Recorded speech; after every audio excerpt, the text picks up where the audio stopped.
მასიურად გამოყენება შექმნის თუ არა წესის და ლოგიკური აზროვნების პრობლემებს. წერის და ლოგიკური აზროვნების პრობლემებს. როგორ ფიქრობთ, ბავშვებო, თქვენ შექმნის და თუ შექმნის, რატომ შექმნის?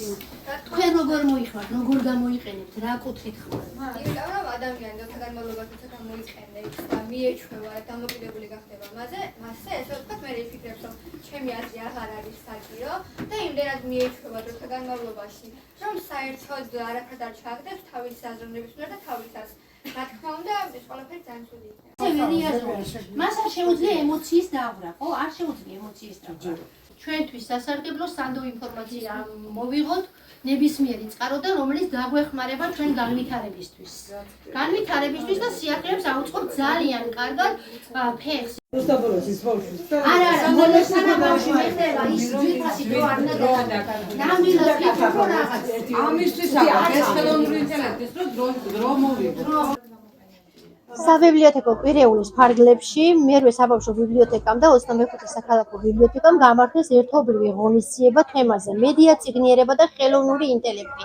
მომავლის გამოწვევები. თემა შევარჩიეთ დღევანდელი რეალობიდან გამომდინარე, რადგან მეტად აქტუალური არის ეს თემა დღეს და მეტი მოზარდი და მეტი ადამიანი არის დამოკიდებული ხელოვნურ ინტელექტზე. რაც შეეხება მედია წიგნიერებას, ძალიან ბევრი ინფორმაცია შუქდება მედია საშუალებებით, რომელიც მოითხოვს დავაზუსტოთ, რომელი არის სანდო და რომელს დავეყრდნოთ.